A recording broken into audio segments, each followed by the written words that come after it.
So, going through this process, learning what you've learned at this point in your career, which is phenomenal. How was Safari birthed? So Safari came about because when you stay close to the industry, everyone's kind of always talking about different types of things, right? So I started to kind of like recognize like this is a pattern matching thing, right? Like why is $25 billion been invested in acquiring insurance agencies and brokerages over the past since like I think 1998 was probably the year that started, 25 years, right? Like why are so many people investing so much money? And then you figure out, okay, well, the reason for that is because a lot of owners of agencies are getting up there in age, right? And unfortunately for a lot of fortunately or unfortunately, because fortunately they ended up making a ton of money when they sold into the private equity backed firms like Acrisure, Hub, etc. But what that kind of showed to me was, okay, the thesis here is the industry has a succession planning issue, and there's not enough young talent that's coming in to be able to fill that gap. So I'm 32 years old. It's kind of like a needle in a haystack to find like true, like good, dedicated brokerage talent in that like 28 to 40-year-old range. Because as you learn more and as you have more conversations, you learn about the fact that a lot of the insurance programs that were around in the 70s, the 80s, and the 90s got cut by the carriers and the brokerages. So they thought that, oh yeah, technology is going to decrease our need for headcount, so we're gonna digitize, right? Or we're gonna offshore out to the Philippines or India or other low cost of labor areas, and realized that equation didn't work. So really, what birthed Safari was, I kind of saw it from the investment side and seeing that a lot of people were deploying money into this particular opportunity, but then also just kind of like staying in touch and just like continuing my research within the industry, recognizing that this was a real serious problem, added on to the fact that we've got a huge diversity issue in our industry. And it was going to be like, I view it as when a lot of these businesses go out to like try and recruit diverse talent, they might bring, let's call it like one or two diverse employees or executives out to meet them, but you kind of need exactly, that's all it is, right? So when you have someone that's been in the business that can kind of speak to the day-to-day candidly, as we kind of have over on the Safari side with myself, I think that was really why I felt like I needed to target that opportunity at that time in particular, because we knew that the talent issue wasn't going to get solved anytime soon, but we needed to have a business that was going to be dedicated to helping to recruit that diverse talent that is led by someone that's from our community, so that we can have candid conversations about why someone should want to come into this industry, right? So for example, a lot of the work that you're doing to just increase awareness of the insurance industry, and I know that a lot of your community are coming from a lot of the folks that are listening to this are coming from our community, right? Like you look at someone like Ngazi that's doing everything that she's doing through HBCU Impact. Like you need people on the front lines that are entrepreneurial in this industry that can go out and that can tell the story of this industry in a candid way. And that's really where I saw the opportunity. Yeah. Yeah. So when you're looking at, this model or this way to, kind of bridge that gap, if you will, do you start at the college level? Do you take a transitioning professional? Do you start high school? What's the approach to integrate that talent into the industry? Or are you starting at the carrier or the brokerage, or to your point, the wholesale area, the MGA, all of the different variants of entities that exist. And the sidebar of that is all of those spaces are very large. Yep. All of them are very large. So where do you start, and kind of what's the pipeline of progression, coming through that channel?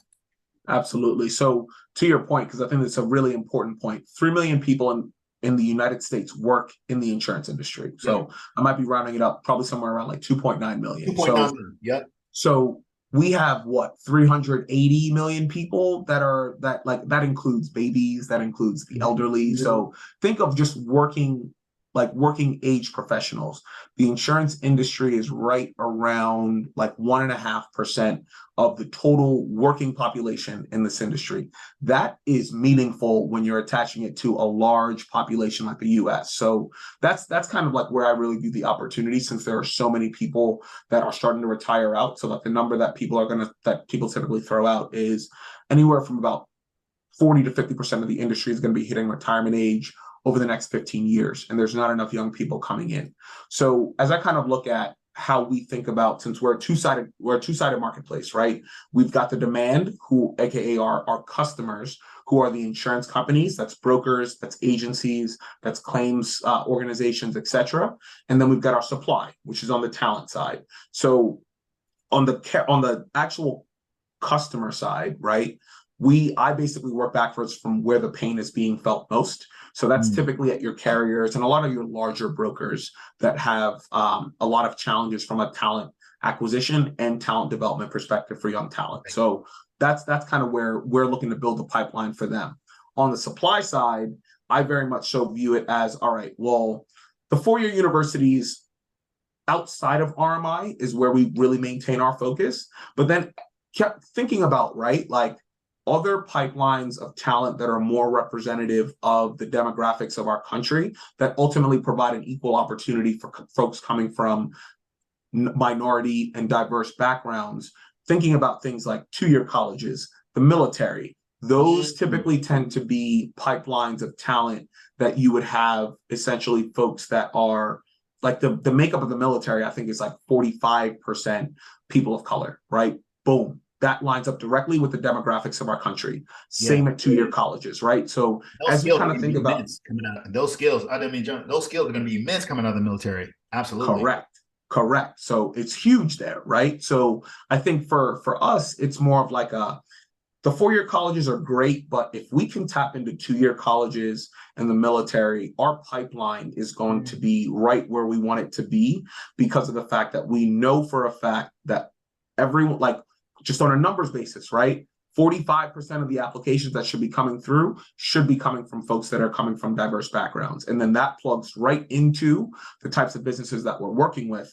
Where we ultimately bridge the gap, though, is in saying, okay, maybe at the four-year college, you might have more resources that get you more prepared for interviews or for working in a professional setting that you wouldn't necessarily have if you are a working professional that's going through night classes at, let's say, a two-year college. Or maybe you only have a high school degree, but you're looking to get into a professional services space. And I think that the industry that does this really well is the tech space. So you have all those boot camps that are out there right now for people that want to like become coders or become like get into the world of IT. A lot, like, what's the barrier to being a developer, right? How many different billion-dollar companies have we seen that were founded by people that dropped out? Granted, circumstances, a lot of them had funding, so like you got to caveat a lot of these things, but I say all that to say, like, you don't need a two or a four-year degree to do insurance, right? Like, you learn all that stuff on the job. So I very much so view the concept of apprenticeship as something that a lot of people talk about, but like we really look to put that in practice to where we can really help bridge that gap for folks that might not necessarily have all of the soft or technical skills to be able to take them through a real like earn while you learn type of program to really open up and create more access and opportunity for careers in the insurance space. Yeah, I'm glad you said that. I mean, when I first got into the industry, the first, I would say, like multi-millionaire, that I met in the space had dropped out of high school in 10th grade, had gone back and built this brokerage and distribution and, in the employee benefit space, and it built this massive business, right? But so there are opportunities there. So talk to me about, okay, now, so Safari is running, you built this to the point. What's something that you're like particularly proud of that you've accomplished in with Safari today? Yeah, I would say on the Safari side, what I'm most proud of is the success rate that we've had with particularly the demographics that we were looking at, because we have a very particular mission. How do we go out and how do we almost like over-index for diversity in everything that we do. So of the people that we've recruited through our program, so we're about to start our 5th cohort. We actually just started our 5th cohort yesterday. But basically 85% of those candidates have come from diverse backgrounds. 60% of them don't have a 4-year degree. And we've got about 50-50 split across male/female. So we are right down the middle of the strike zone in terms of the folks that we've been able to get placed into a lot of the roles that we've been doing on the Safari side.